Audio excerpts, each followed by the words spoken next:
दुनिया का सबसे बड़ा रोग। क्या कहेंगे लोग। सिर्फ इस एक चीज ने मुझे 1 साल पीछे ढकेल दिया। 1 साल पहले मैंने इस चैनल की शुरुआत की थी। बहुत सारी कस्में खाई थी। बहुत कुछ उथल पुथल चल रहा था दिल में, दिमाग में। गिल्ट था, रिवेंज था, गुस्सा था, रेस्टलेसनेस थी, अजीब सी बेचैनी हो रही थी। ओवर थिंकिंग इतनी ज़्यादा थी। बिस्तर पे लेटे लेटे करवटें बदलते रह रहा था, हमेशा रेस्टलेस। शराब पे शराब, सिगरेट पे सिगरेट, डिप्रेशन हावी, एंजाइटी हावी। और मैं लड़ रहा था, अपने आप से लड़ रहा था। और बहुत बहुत बहुत कोशिश के बाद हो नहीं पाता है ना। आप सोचते हैं, लेटे रहते हैं, कर नहीं पाते हैं।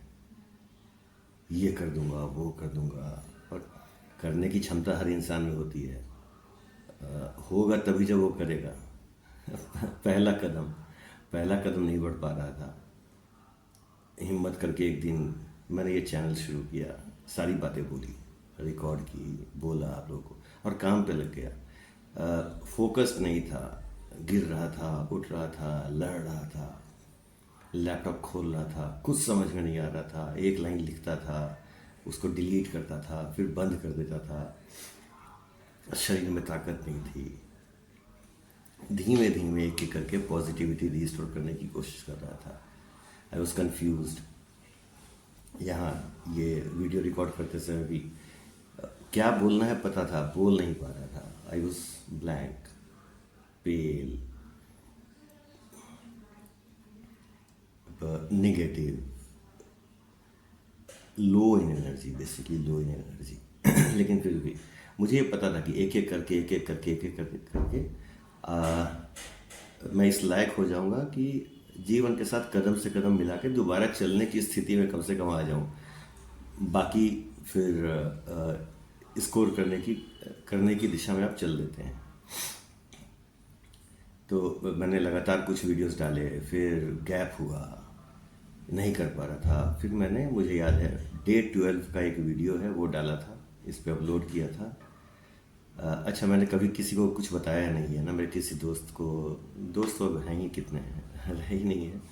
जैसे ही आपने सोचना शुरू किया कि कितने दोस्त हैं, लिखना शुरू किया, एक नाम नहीं आया सामने।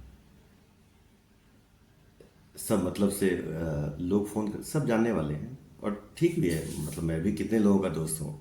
मतलब होता है तो फ़ोन कर लेता हूँ। एक दो नाम सामने आए, उनसे भी नहीं बताया।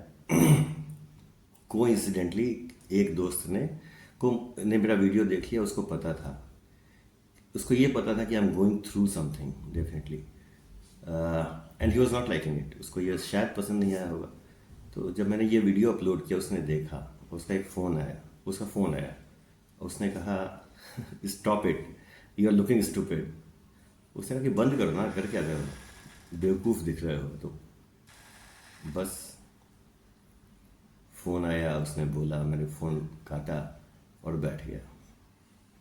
ओवर एक के बाद एक सोच सोचने प्रवेश करना शुरू किया दिमाग में। Am I doing something wrong? नहीं, अब मेरे से कुछ नहीं हो पाएगा। आई एम वेस्टेड, फलना ढिमकाना। और करते करते कुछ ही समय के बाद दिमाग को जहाँ पहुँचना था वो पहुँच गया। बॉटल पे शराब मंगवाई, पीने लगा, पीता गया। दूसरे दिन दोबारा मंगवाई, पीता गया, एंड दैट इज इट। ज़ुप, कोलैप्स, सब खत्म। बस इतना ही फ्रेजाइल था मेरा वो प्राण, वो बड़ी बातें। अच्छा, जुनून में प्रॉब्लम नहीं थी, लेकिन लत इतनी बड़ी थी, या है, जो हावी हो गई थी। डिप्रेशन भी एक फैक्टर था। हल्का हल्का उस समय कंट्रोल में आने लगा था, लेकिन फिर भी मैं 2 दिन तक वहाँ पड़ जाया करता था कुछ भी। अब यहाँ से एक नया दौर शुरू हुआ, फिर से पीने का, डिप्रेशन में रहने का। जी, पैसे थे नहीं, एकदम नहीं थे। फिर थोड़ा समय लगेगा इस वीडियो को, क्योंकि 1 साल की बात है, बताना जरूरी मैं समझता हूँ। फिर हाँ, किसी को बोल सकता नहीं था, बोलना था भी नहीं। फिर वही, लोग क्या कहेंगे, क्या कहेंगे से ज़्यादा उस समय ये था कि किसको बोलूँ जो समझ ले। And I had been doing all this while. तो किसी को पकड़ के उससे दुखड़ा रो लिया, ये कर लिया, या तो वो हंसा, या उसने मुझे मूर्ख समझा, या फिर उसने एडवांटेज उठा लिया। सलीम खान साहब ने शायद कपिल के शो पे एक लाइन बोली थी, एक बात बोली थी कि जब कभी आंसू आए तो खुद पोंछ लेना, दुनिया पोछेगी तो सौदा करेगी।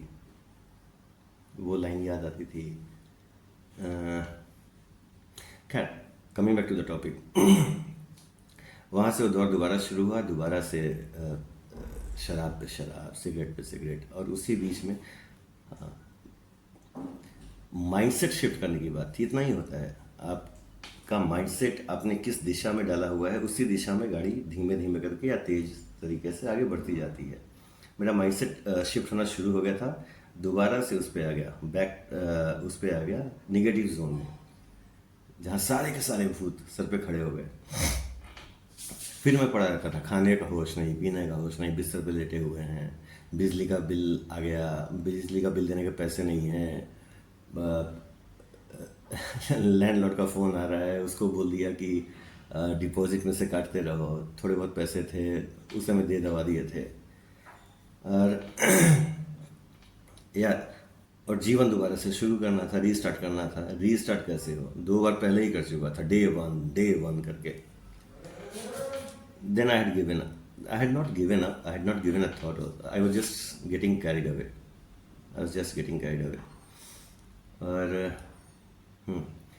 मैंने इतना पिया, इतना, हाँ, उसी बीच में, इसी दौर में जब ये नेगेटिव चीज़ें शुरू हो गई, तो पास्ट का एक इंसान दोबारा जीवन में आया, जो उल्लू बना रहा था मुझसे फ़ायदे ले रहा था, फेक झूठ बोल रहा था हमेशा से। बट इस बार मैं उसको समझ रहा था, और उतना ही कष्ट हो रहा था, उसकी हर लाइन पर कष्ट हो रहा था। वो गया, फिर पता नहीं मैं वल्नरेबल था, सेंसिटिव था, गधा था, बेवकूफ़ था या हूँ, मुझे नहीं पता। I am just sharing the facts. तो जाते ही दोबारा, हाँ, उस रात को नहीं, दूसरे दिन सुबह उठते ही बियर मंगवा ली, सुबह सुबह, और लगातार पीता गया बिना खाए पिए, 3 दिन तक लगातार पी। और उसके बाद मैं गिर गया, मुझे होश नहीं था, उठा, पता नहीं किसको फ़ोन कर दिया उसी बीच, उल्टी सीधी बातें की। मुझे ये पता है कि फ़ोन किया था, कुछ याद है, कुछ तो याद भी नहीं है, किसको क्या फ़ोन करके क्या बोला नहीं बोला। तो नतीजा ये होगा कि मैं गिरा हुआ था, एकदम बेचैन था, और अंदर फिर वही सारी चीज़ें, मार दूंगा, फाड़ दूंगा, ये है वो है दुनिया, जहाँ कभी रो रहा था, कभी गा रहा था, कभी खुद को गाली बक रहा था, कभी दुनिया को गाली बक रहा था, कभी किसी का नाम दिमाग में, कभी किसी का नाम दिमाग में, सारी चीज़ें चल रही थी, लेकिन उठ नहीं पा रहा था। चला आया हम मुगलसराय। वो सफ़र, इतना बड़ा सफ़र था मेरे जीवन का, 2 घंटे की फ़्लाइट, बट वहाँ से एयरपोर्ट जाना, अपने आप को घसीटता हुआ मैं एयरपोर्ट लेके गया था, एकदम जिंदा लाश की तरह चल रहा था। फ्लाइट में बैठा हूँ, कोई चीज़ अच्छी नहीं लग रही है, मतलब उस जो अनाउंस करते हैं वो भी कानों में चुभ रहा था। उतरा, घर आया, सुबह, मतलब रात की फ़्लाइट थी, थोड़ी लेट थी, हाँ। सुबह आया, इन लोगों ने देखा, ये परेशान हो गए, आके बिस्तर पर पड़ गया। इन लोगों ने दवा वगैरह शुरू की, सब कुछ शुरू किया, अच्छा खाना पीना, जितने तरीके का अच्छा खाना हो सकता है मैंने खा लिया, हेल्दी फूड, हरी सब्जियां, फल, दूध, दही, पनीर, कुछ नहीं, खाता था, सोता था, खाता था, सोता था। बेचारे बड़े परेशान, चल नहीं पाता था। फिर यहाँ बगल में एक डॉक्टर अंकल हैं, वहाँ पे उन्होंने देखा, वो भी परेशान हो गए, उन्होंने पूछना शुरू किया, बहुत सारे सवाल पूछने शुरू किए। अच्छा, अब मैं यहाँ पे मैं डर गया था, और मैं उसके साथ प्ले कर रहा था कि कहीं इनको ये पता न चल जाए कि मैं डिप्रेस्ड हूँ। बड़ी बात है, छोटे शहर में बड़ी बात हो जाती है, होना नहीं चाहिए वैसे, आज की डेट में खास करके, लेकिन दुर्भाग्य है। डिप्रेशन को ये पता नहीं लोग, फिर वही लोग क्या कहेंगे, लोग क्या सोचेंगे, इन था मेरे दिमाग में था। तो मैंने ट्रिक किया उनको, लेकिन वो डॉक्टर हैं, वो शायद कुछ समझ गए, नहीं समझ गए। मैंने कुछ दवाइयाँ दी, नींद की दवा थी, एंटी डिप्रेसेंट भी दिया होगा शायद। और लेकिन उनकी दवाइयों से मैं ठीक होने लगा, मूड थोड़ा ठीक होने लगा, अच्छा होने लगा, दोबारा से उस जज्बे में आने लगा। लेकिन छिप छिप के ही शराब में हमेशा पी रहा था। ये जो कमरा है, ये मेरे बाबा का कमरा है।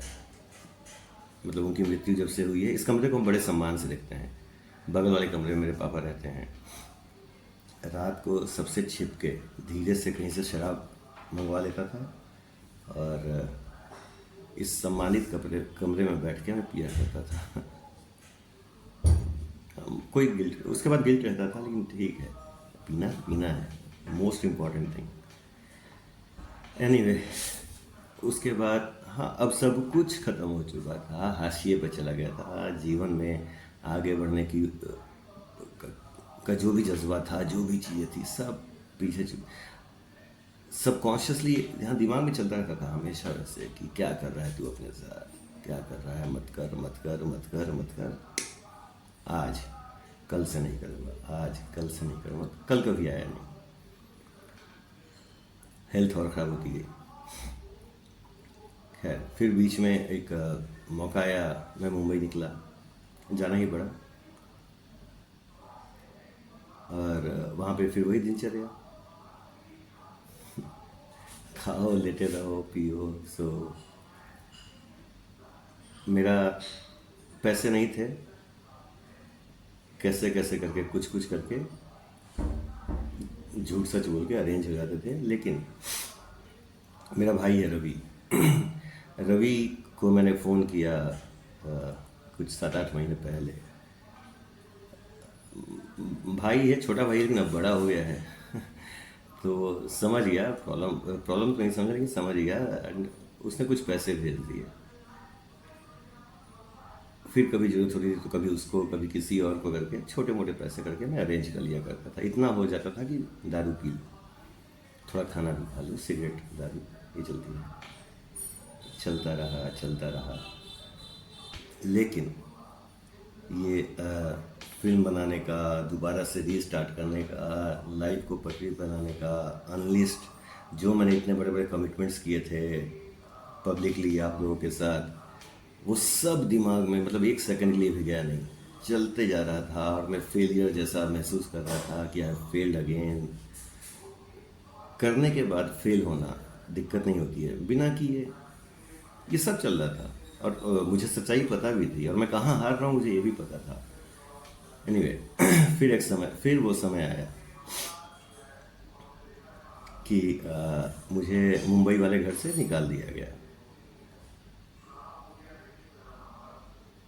अजीब सा लग रहा था, सामान पैक हो रहा है, बहुत सारा सामान था, उसको डिस्पोज ऑफ किया, कहीं किसी को देके, कहीं किसी को, कहीं किसी एक मेरे वो पार्टनर थे उनके यहाँ भिजवा दिया, कुछ सामान एक दोस्त के यहाँ, वही जिसका फ़ोन आया था कि लुकिंग स्टूपिड वाला, उसके यहाँ भिजवा दिया, कुछ कुछ बहाने वाने मार के। और मैं निकला वहाँ से, उन गलियों से रोड सड़क पे आया, टैक्सी घूमती जा रही थी, लाइट, स्ट्रीट लाइट्स, वो सारी जगह एक एक करके पीछे छूटती जा रही हैं। स्टेशन जा रहा था, और दिमाग में पूरा अंतर्द्वंद पूरा चल रहा था। खैर, ट्रेन पकड़ी, मुगल से दोबारा मुगल सराय आ गया। मेरा घर मुगल सराय में, साल में 1-2 बार आता रहता हूँ। इन लोगों को लगा कि आया है जैसे साल में 1-2 बार आता है। किसी को अभी तक कुछ पता नहीं है, कुछ पता नहीं।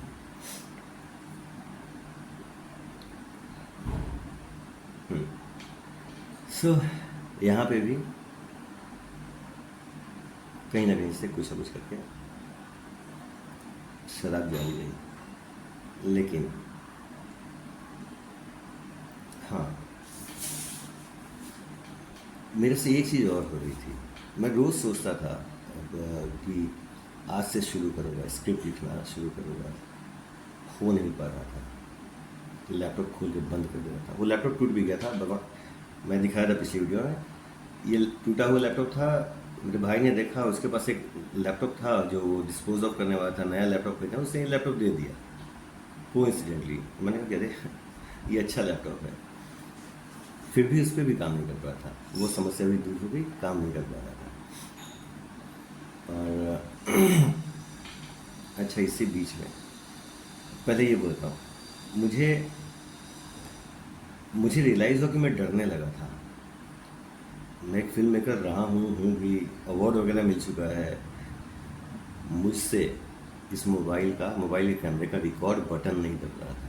ये मुझे रियलाइज़ हुआ। मैं डरता था कि रिकॉर्ड करना पड़ेगा, और मैं कभी खोल ही नहीं पाया, बटन नहीं दब पा रहा था। मैं डर गया था। पहले मुझे अपने इस डर से लड़ना था, तभी शायद जीवन आगे बढ़ रहा है। लैपटॉप खोल के, पहले तो लैपटॉप से शुरू करना था कि एक लाइन तो लिख लूँ। मैं लिखना भी भूल नहीं चुका था, आदत ख़त्म हो गई थी। फिर हाँ, इस बीच में एक और इंटरेस्टिंग कुछ हुआ। जब मैं मुंबई में था, यहाँ आने के पहले, एक प्रोड्यूसर फ्रेंड है मेरी, बड़े प्रोड्यूसर्स हैं, नामी गिरामी। उसने मुझे फ़ोन किया कि एक फिल्म है, एक अच्छे डायरेक्टर हैं, अभी नाम नहीं लूँगा क्योंकि कॉन्फिडेंशियल है सब कुछ, होता है शुरुआत में। तो एक फिल्म है ऐसी ऐसी, लिखेगा। थोड़ा सा एक्साइटमेंट आया लाइफ में। मैंने कहा हाँ लिखूँगा, ले लिया। ये करीब 6-7 महीने हो गए इस बात को, और मैंने हाँ बोल दिया। नहीं लिखा जा रहा था, बहाने मारने लगा, ये वो दुनिया जहान। और फिर 2-3 दिन काम करके, 2-3 दिन उसकी कहानी वगैरह कंप्लीट की, लिख के मैंने भेज दिया। उनको बड़ा पसंद आया, मुझे और अच्छा लगा। थोड़ी सी एक्साइटमेंट आई लाइफ में, और मैंने लिखना शुरू किया। नहीं लिख पा रहा था, फिर लिखा, नहीं लिख पा रहा था। 14-15 कुछ 20-25 पेज लिखे, बंद, छोड़ दिया। तब तक ये सब कुछ हो गया। अच्छा, मैंने उन लोगों को बोला नहीं कि मुझसे लिखा नहीं, कैसे बोलूँगा, लिखा नहीं जा रहा है। खैर, वो अभी तक ऑन है, कुछ कुछ बहाने मार के मैं डाल। लेकिन इस बीच में एक और वाक़या हुआ। जब मैं हम मुगल सराय गया, मुझे एक और फ़ोन आया, एक फिल्म के डायलॉग्स लिखने का। मुझे अंदर से लग रहा था कि be honest and just tell them no, just tell them that you are wasted, you can't do anything. लेकिन नहीं। तो I am sorry, maybe मैं ज़्यादा बोल रहा हूँ, लेकिन बोलना पड़ेगा। कुछ स्क्रिप्टेड तो बोलना नहीं है, जो दिल में है मैं शेयर कर रहा हूँ। तो मैंने उसको लिए हाँ बोल दिया, हम लोगों ने स्क्रिप्ट वगैरह भेज दी। लेकिन इस बार हुआ क्या, मैंने कहा कुछ भी हो जाए, लेट देम जज you, do whatever, you just have to deliver this. मुझे डिलीवर करना था। तो मैंने लिखना शुरू किया, नहीं लिख पाया। एक दिन लिख दिया, 3 सीन लिख दिए। दूसरे दिन और लिख दिया, फिर नहीं लिख पा रहा। और मैं पिए जा रहा था। लेकिन इस बीच में फिर मैंने एक दिन नहीं पिया, दूसरे दिन नहीं पिया, तीसरे दिन भी नहीं पिया, और थोड़ी सी कहानी आगे बढ़ी। मुझे पता तो था ही, मैं बस शेयर कर रहा हूँ कि और उस समय आप कुछ समझ में आता है। अच्छा, इतना बड़ा इशू पीना हो सकता है, ये मुझे कभी पता ही नहीं था। मुझे लगा कि ऐसा सोच लिया, निकल गया सब कुछ, नहीं हो रहा। तो हाँ, तो धीमे धीमे ये लिखना टेक ओवर करता रहा, पीना बैकपैक होने लगा, पीछे जाने लगा। और कुछ 45 दिन लगे, लेकिन मैंने लिख के डिलीवर कर दिया। इस बीच में कुछ एक समय आया, 10 दिन का पैच है जहाँ मैंने एकदम नहीं P, and that was it. हाँ, मुझे एक चीज़ और रियलाइज़ हुई उसके बाद। वो डिलीवर करते ही, पहले तो ये फिल्म डिलीवर करते ही, अच्छा मुझे ये पता था कि इन दोनों फिल्मों का पैसा वैसा अभी नहीं आने वाला है। अभी प्रपोजल बन रहा है, जब समय आएगा, ये फिल्म एग्जीक्यूशन मोड पे जाएगी, तब पैसा आएगा। बट मैं लिख सिर्फ इसलिए रहा था कि एक कॉन्फिडेंस तो आएगा शायद, ये मुझे देगा, जो इसने दिया ख़त्म होने के बाद, कि क्योंकि उन्होंने तारीफ भी कर दी। तो ऐसा अंदर से आता है ना कि you can still do it kind. So I knew that I can still do it, वो तो एक समझ में आया हम जो उन लोगों ने बोला। क्या बोल रहा था?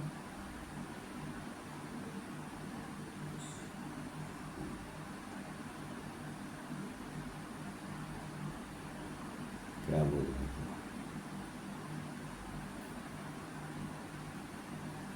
Blank.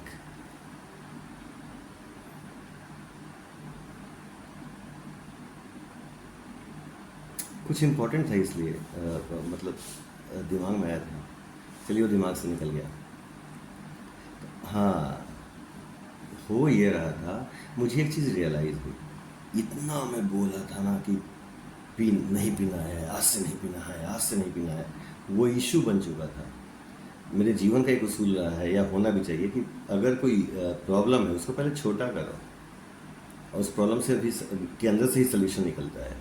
The more I keep talking and thinking about this, the more it became bigger. और वो दिमाग में नाचता रहता था ये, और मैं शाम को मंगवा ही लिया करता था।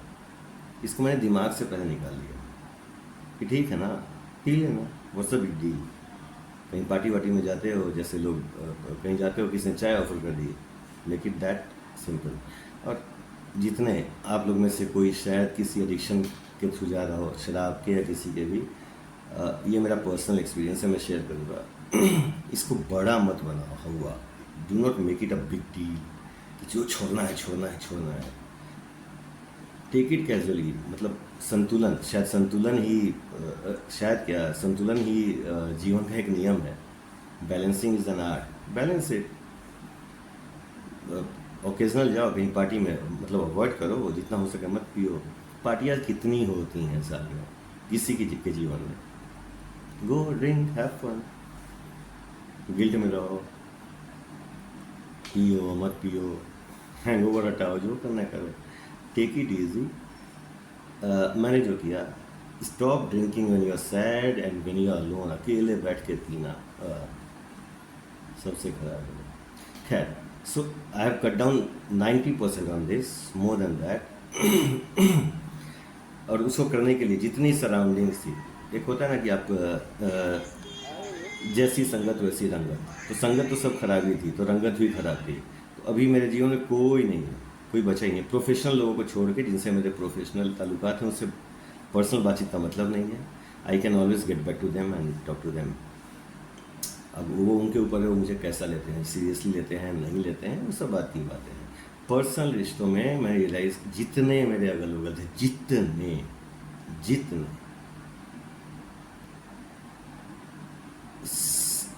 और एक वो बात भी होती है जी, एक वो बात भी होती है कि जब आपका बुरा समय चल रहा होता है ना, उस समय असली इंसान की पहचान होती है कि कौन आपका सगा है, कौन आपका नहीं है। मैंने हल्की सी कोशिश की झूठ बोल के कुछ मदद मांगने की,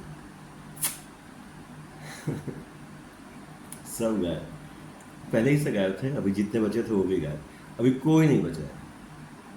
एक नहीं, एक आदमी नहीं जिसको मैं अपना दोस्त बोल सकूं, जिसको मैं अपना एक्वेंटेंस बोल सकूं। और एक दो दोस्त हैं जो बचपन के दोस्त हैं, जो कि मुझे पता है वो मेरे दोस्त हैं, उनको मैं टच भी नहीं किया है, वो बेचारे दुखी हो जाएंगे। और वो खुद ही, उनके जीवन के बारे में मुझे पता है, खुद ही संघर्ष कर रहे हैं क्या ही, लेकिन हैं वो बिल्कुल, और वही रहेंगे। अब जो बचपन का दोस्त होता है, शायद वही दोस्त रहता है। मेरे बोलने का मतलब सिर्फ इतना ही था कि उसको किसी भी चीज़ को ओवरकम करना है, उसको पहले तो इशू मत बनाओ, वो भूत बन जाता है, और यहीं कंधे पे बैठ के ऐसा गला दबोचने लगता है, हमेशा दबा के रखेगा। सो हाँ, और जैसे शराब छूटने के साथ साथ ना, और चीज़ें होती गई ठीक, और मेंटली भी मैं अपने आप को हील कर रहा था, लगातार कर रहा था। डिप्रेशन गया 90%, ये भी 90%। एंजाइटी अब नहीं रहती है, डिप्रेशन गया मेरा। महीने के 2-4 दिन ऐसे आते हैं डिप्रेशन वाले, जहाँ आप लेटे हुए हैं, कुछ करने का मन नहीं कर रहा है, पता नहीं क्यों, सब ठीक है लेकिन फिर भी कुछ करने का मन नहीं कर रहा है। वो डिप्रेशन का अपना एक गुण है बहुत बड़ा, जो आता है वो भी जाएगा, उसको तो खदेड़ के रहूँगा मैं। Anyway, so coming back to the topic, so here I am again saying that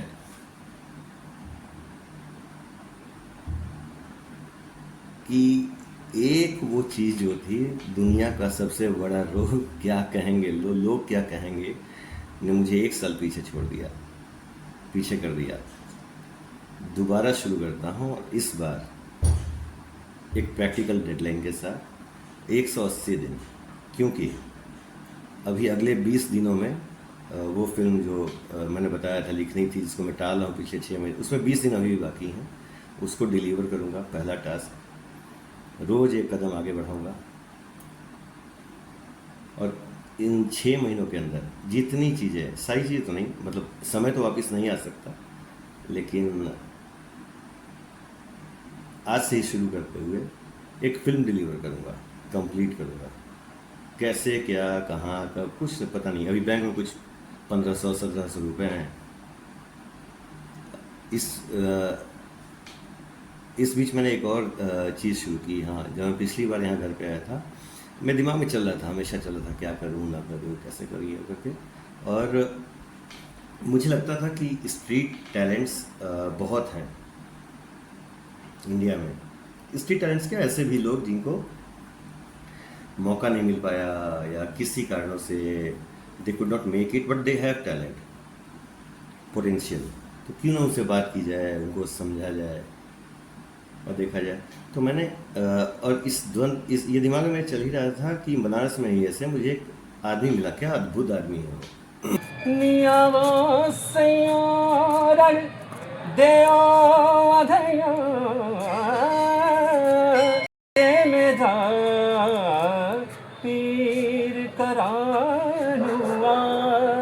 सड़कों पे झाड़ू लगाता है वो। बनारस नगर पालिका में काम करता है। जॉब है उसकी झाड़ू लगाने की। वो झाड़ू लगाता रहता है और गाना गाता रहता है, झाड़ू लगाता रहता है, गाना गाता रहता है। यही उसका रियाज है, जीवन है। वो मुझे मिला, मैं जंप कर गया। एक आदमी मेरे साथ, उसको मोबाइल पकड़ाया, उसको शूट किया, and I created a channel called punch light. देखिएगा अगर आप लोग को मौका मिलेगा भी तो, लिंक मैं डाल दूँगा यहाँ डिस्क्रिप्शन में। उसकी अगली कहानी उसकी अगली कहानी तैयार है, दिमाग में है। बनारस में ही शूट करना है, अभी शूट नहीं कर पा रहा हूँ। मतलब स्थिति ये है कि चला गया तो आ नहीं पाऊँगा शूट तो जब जैसे थोड़ा बहुत लाइफ में हाँ, इसको क्या कहते हैं, मौका दे तो जाके शूट करूँगा और उसको डालूँगा, बताऊँगा आप लोगों को। तो आज से शुरू करता हूँ 180 दिन, सब कुछ वापस लेके आऊँगा। जो घर मुंबई का छूट गया उससे बड़ा घर लूँगा मुंबई में, कम से कम उतना बड़ा तो पक्का। ये फिल्म डिलीवर करूँगा, दोबारा से प्रोफेशनल लाइफ ट्रैक पे आएगी। डेली एक कदम आगे बढ़ूँगा, हर चीज़ में, हर क्षेत्र में, शारीरिक रूप से, मानसिक रूप से, प्रोफेशनल तरीके से, स्क्रिप्ट में डेली एक कदम आगे बढ़ूँगा। I keep posting, I keep. हाँ, हो सकता है क्या, आई एम श्योर है ही, आप में से कोई भी किसी भी परेशानी से जूझ रहा हो, डिप्रेशन, एंजाइटी, एडिक्शन, थोड़ा सा लो हो एनर्जी में, किसी भी कारण से कुछ भी डील नहीं कर पा रहा हो किसी सिचुएशन से, किसी प्रॉब्लम से, please come forward and share that with me. Confidential रहेगा, सिर्फ मेरे और आपके बीच की बात रहेगी। एक प्रयास करेंगे मिलके और ओवरकम होगा। कुछ भी ओवरकम हो सकता है, मुझे पता है। I can feel it, I can sense it, though I do not have anything right now, but I know it. So please come forward and share. See, I'm sharing everything with you openly. सब मतलब कोई filter है ही नहीं life का, उस filter को काटिए अभी। Please come forward and share that with me. Will talk it out. एक साथ मिलके सोचेंगे। कुछ नहीं होगा तो कम से कम इतना तो होगा कि एक हल्का सा लेट आउट रहेगा। एक कदम आगे बढ़ाइए and please reach out to me, I will be there for sure. So yes, that is it. कहानियाँ से शुरू करते हैं 180 दिन। ये पीछे जो कैलेंडर है, आज 14 जून है, रोज़ ये एक दिन क्रॉस होगा। अभी पेन नहीं है मेरे पास, क्रॉस करूँगा थोड़ी देर में, 14 जून क्रॉस होगा। शुरू करता हूँ आज से। Let's unleash. Bye, see you tomorrow.